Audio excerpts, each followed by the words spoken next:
बैलगाडी मालकांच्यावर कोणत्याही प्रकारचे अडचणी आल्या, संघटनेच्या पदाधिकाऱ्यांनी त्या सोडवण्याचा प्रयत्न केला.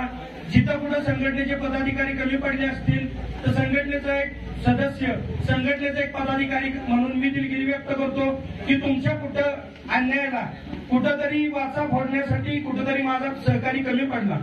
पण इथून पुढे लक्षात घ्या, विलास देशमुख म्हणजे संघटना नाही. विलास देशमुख हा संघटनेचा घटक जरूर आहे, पण संघटना ही तुम्ही आम्ही सगळी आहे. तुम्ही आहे म्हणून विलास देशमुख इथं उभा आहे आणि त्या विलास देशमुखच्या पाठीवर ह्या वरिष्ठांची थाप आहे म्हणून विलास देशमुख उभा आहे. मी तुमच्याशिवाय शून्य आहे. पैलवानकी भाषेत सांगायचं झालं तर मी बरेच वेळा बोलतो की विलास देशमुख हे नाव किंवा विलास देशमुख नावाची अनेक लोक जन्माला आली. एक विलास देशमुख राजकारणात होऊन गेले ज्यांनी महाराष्ट्राचं नेतृत्व केलं, आणि दुसरा विलास देशमुख त्याच्या नावापुढे 4 अक्षर जोडली गेली, पैलवान. पैलवान हे 4 अक्षर आणि तो शब्द माझ्या नावापुढे आला म्हणून माझ्या नावाला कुठेतरी वेटेज आलं, म्हणून माझ्या नावाला वलय आलं. आणि ते वलय लाल मातीचं आलं, लाल मातीची सेवा करत आलं. त्या लाल मातीतल्याच माझ्या सहकार्यांची सेवा आजरामर करावी म्हणून मी या बैलगाडी क्षेत्रात तुमच्या आमच्या सर्वांसाठी उपस्थित आलो होतो.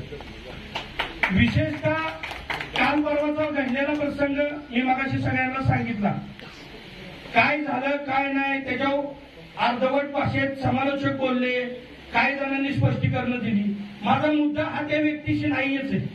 तो व्यक्ती माझ्या बरोबरीचा त्या कॅपेबिलिटीला नाहीये. उद्या माझा पोरगा इथं आलाय, त्याची कॅपेबिलिटी किंवा तो व्यक्ती तुमच्या सर्वांच्या लेवलचा नाही, तो लहानच आहे. पण ज्या वेळेस संघटनेविषयी आला त्यावेळेस माझी अस्मिता दुखवली गेली. प्रताप तात्या इथे तात्या सुरुवातीला बोलताना त्याला किती मोवळ भाषेत बोलत होतो. ज्या वेळेस निषेधाचा बॅनर पाडला त्यावेळेस परकड घालून आला मी. तू बोल, विलास देशमुखवर बोल. आता विलास देशमुखवर बोलले, मी उत्तर दिलं ना. विलास देशमुख व्यक्तीच्या उत्तर द्यायला तयार आहे कुठल्याही प्रसंगात. मी ह्याच्या अगोदरही सांगितलं, साम दाम दंड भेद सगळ्या बाजूने मी तयारीत आहे. मला कुणी मला फिकीर नाही, पण संघटनेवर बोलायचं नाही. संघटनेवर बोलला त्याला जशाच तसं उत्तर इथून मागही दिलं गेलं होतं आणि इथून पुढे कळव्या भाषेत दिलं जाणार. कारण की संघटना ही गोरगरिबांच्या प्रेमातून, गोरगरिबांच्या आशीर्वादातून, ह्या वरिष्ठांच्या कामकाजातून घडलेली आहे. त्यामुळे संघटनेवर कुणी बोलायचं नाही. संघटनेची रूपरेषा, संघटनेचं काम किंवा आज तुम्ही सगळे जमलाय, बऱ्यापैकी लोक संघटना जमल्यात. एक मध्यंतरीचा मुद्दा मी उपस्थित केला होता सभासद नोंदणीचा. त्याबद्दल काही लोकांचे गैरसमज होते. बाबा बरोबर आहे का? काही लोकांचे तुम्हाला फोन आले, संतोष मोडकांना आले, आमच्या युवा पदाधिकारी राहुल जगतापांना आले की 500 रुपये कशासाठी? ह्याच्या अगोदरच्या पैशाला कोण जिम्मेदार होता? आम्ही लय वेळा पैसे दिले. पण मी ज्या खानापूर, पलूस किंवा पाटण ह्या मिटिंगला गेलो, कडेगाव तालुका, तिथं सांगितलं वकील साहेब आपण की हे 500 रुपये जे तुमची घेतोय ना मी, त्याचं 100 ते जे कारण 170 रुपयाला मुंबईवाल्यांचं बनलं ते 100 ते 125, त्याच्यापेक्षा चांगलं कारण कायमस्वरूपी सभासत्वाचं कसं देता येईल ह्याचा प्रयत्न मी करतोय. उरलेले जे तुमचे पैसे ते आपण संघटनेचं अकाउंट खोलले, ह्या सगळ्या वरिष्ठांच्या कानावर घातले. मी संघटनेचं पॅन कार्ड काढले, संघटनेचं अकाउंट खोलले. त्या संघटनेच्या अकाउंटवर जी 10-20 लाख रुपयाची रक्कम जमा होईल ते ठेवायची. मध्ये ज्योतिराम ड्रायव्हर गेला, रुपेश ड्रायव्हर गेला, गणेश ड्रायव्हर गेला, प्रशांत गेला. ज्योतिरामच्या घरी आम्ही 2,56,000 रुपये दिले सगळ्यांच्या माध्यमातून. प्रशांतच्या घरी 35,000 गेले. रुपेशच्या घरी 1.25 लाख रुपये दिले. ही तफावत न ठेवता सगळे एकसारखे, तर जी रक्कम आपल्याकडे जमा होईल त्याच्यावर जी व्याज येईल त्यातून एखादा ड्रायव्हर जो संघटनेचा अधिकृत सभासद आहे त्याला जर दुर्दैवी मृत्यू आला तर त्याच्या कुटुंबाला संघटना म्हणून, परिवार म्हणून 50,000 रुपयाची तात्काळ मदत आपण करणार संघटनेतर्फे. जर एखाद्या ड्रायव्हरला गाडी चालवताना कुठं पडला, इजा झाली, हात मोडला, पाय मोडला, तर त्या अधिकृत नोंदणीकृत ड्रायव्हरला आपण 15,000 रुपयाची मदत आपल्या संघटनेतर्फे करायची. आणि हा नाद 10 वर्ष नाना तुम्ही आम्ही बघितले. ह्या रस्त्यानं पळा, त्या रस्त्यानं पाळा, 4ला बैल भरा, 7ला घरी या. ह्या अडचणी ज्या सर्वसामान्य बैल मालकांनी त्याची कॅपॅसिटी नसताना सुद्धा माझा देशी गोवंश जतन केला, संगोपन केला, संवर्धन केलं. जो देशी गोवंश जपला त्यानं त्याच्या दारात सगळीच सक्षम नाही तुमच्या माझ्यासारखी, काही गरीब पण आहेत, पण त्या लोकांनी त्या काळातही नाट टिकवला. जर त्या बैल मालकाचा बैल जसा आता कडेगाव तालुक्यातला तो माऊली बैल गेला गरीब बिचारा, तर त्या मालकाची एवढी आता परिस्थिती नाही आजच्या काळात एक नवीन बैल घेण्याची, पण त्याला एक लहान वासरू घेऊन त्याचा नाद आजारावर ठेवावा, चिरंतर ठेवावा म्हणून एक 10 ते 15 हजार रुपयाची मदत आपण आपल्या संघटनेतर्फे करायची. आणि जर संघटनेच्या एखादा पदाधिकारी किंवा ड्रायव्हर जर मैदानात असेल, गाड्या बाहेर जातात, दुर्दैवी घटना घडते, एखादा जर सर्वसामान्य बैलगाडी मालक किंवा ड्रायव्हर अपघातात मृत्यू पडला, तर त्याला जर 2 मुलं असतील तर त्यांच्या शिक्षणाचा 10वी ते 12वी पर्यंतचा खर्च ह्या अखिल भारतीय संघटनेने करायचा. ह्यासाठी माझे ते 500 रुपये घेतले होते. आणि जर विलास देशमुखला ह्यातनं पैसेच कमवायचे असते, पैसे खायचे असते, आपला हेतू साध्य करायचा असता, तर विलास देशमुखनं माझ्या 4 सहकार्यांचे नंबर दिले असते आणि ह्याच्यावर तुम्ही तुमचे पैसे मारा, तुमची नावं सांगा, तुमचं नाव पाठवा, नोंदणी तुमच्या करून घेतो. नाना तुमचा वाळवा तालुका आहे, तुम्हाला माहिती आहे का बैलवाले किती तिथं? सांगा मला एक आकडा. असतील किती जण नोंदणी करणार तुम्हाला माहितीत का? 100 लोक असतील. संतोष शेठ मोडक तुमचा तालुका हवेली तालुका कुठलं पसरलेला आहे, तुमच्याकडे माहिती का किती नोंदण्या होतील तुमच्या? जर तुमच्या इथनं 200 लोकांनी नोंदणी केली असेल, मी जर तुम्हाला सांगितलं 180च केली, मी माझ्याकडे डायरेक्ट पैसे घेतले असते, सांगितलं असतं 180 जणांची नोंदणी, तुम्ही काय त्या 180 जणांना विचारा गेला असता का तुम्ही नोंदणी केली? अरे पैसे खाणं हा माझा हेतूच नाही किंवा ही माझी परंपराच नाही, किंवा मला ज्या गुरूंनी संस्कार दिलेत, पैलवानकी क्षेत्रातले दत्ता भाऊ आहेत, सुभाष तात्या आहेत, उदयदात आहेत, आनंद आप्पा आहेत, ह्या लोकांनी जे संस्कार दिले, किंवा बैलगाडी क्षेत्रात आबासारख्या 2 माणसांनी जे संस्कार दिले आणि जे प्रेम तुम्ही माझ्यावर दाखवले, आजपर्यंत घरी बसून मुख्यमंत्र्याचा आदेश लोक डावलतात, पण हे बैलगाडी क्षेत्रात मी काय कमवलं होतं? मी घरी असलो ना, घरी इथनं फोनवर सांगितलं ना, तर माईकवर हे समालोचक माईकवर आपला फोन जोडतात माझा, आणि मी जर निर्णय दिला ना, हे 3 नंबर तासावली गाडी लागली, बास बैल मालकी ऐकतो, हे कमवले. आणि हे चिरंतर ठेवायसाठी तुमच्या 1 ना 1 रुपयाची जबाबदारी घ्यावी लागेल देशमुखची असेल. तुम्ही दरवर्षी पुढच्या वर्षी वर्धापन दिनाला आपण सगळा लेखाजोखा मांडणार आहे की आपल्याकडे किती रक्कम जमा झाली, किती खर्च केला, त्याचा आढावा मी देणार आहे. आणि हा मला मी देणं तुम्हाला 100% लागतो का? तर हा तुमच्या कष्टाचा पैसा आहे, तुमच्या कामाचा पैसा आहे, तुम्ही तुमच्या मुलाबाळांच्या पोटाला चिंता घेऊन दिलेला पैसा आहे, ह्याचा गैरवापर होणार नाही. ह्याच्या अगोदर काय झालं माहित नाही, ह्याच्या अगोदरची कोण लोक माहित नाही मला, पण ज्या लोकांच्या बरोबर मी संघटित होऊन काम करते ना, ही लोक दुसऱ्या तांदळा एवढी पारदर्शक आहेत. आणि त्यामुळं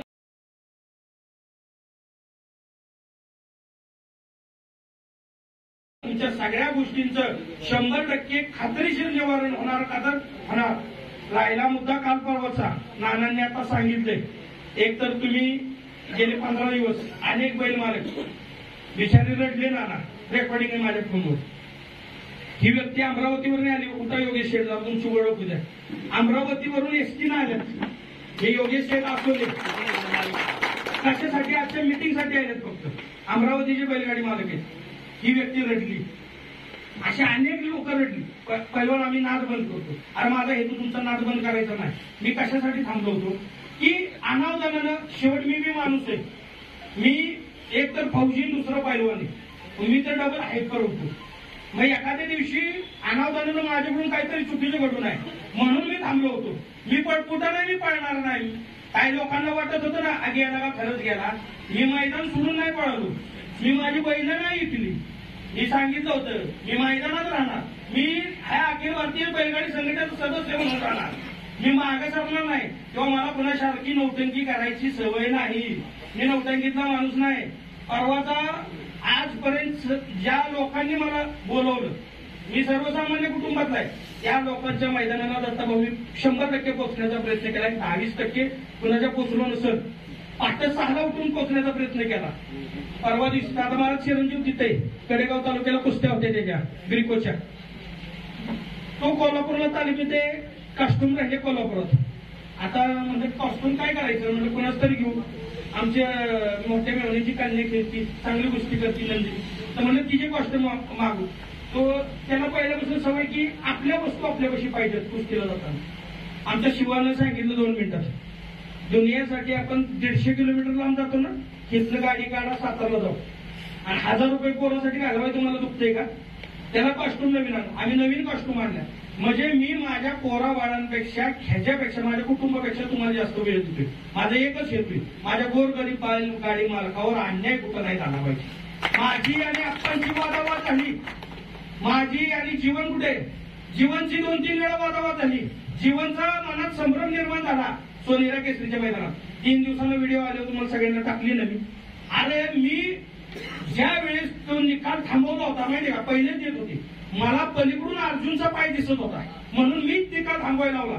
नाही, दोन्ही अँगलनं बघा निकाल द्या. पण ज्यावेळेस आपण पारदर्शकरित्या तो निकाल बघत होतो त्यावेळेस तो पाय पलीकडे बैलाचे 2 उड्या केलेत हे आमच्या निदर्शनास आलं.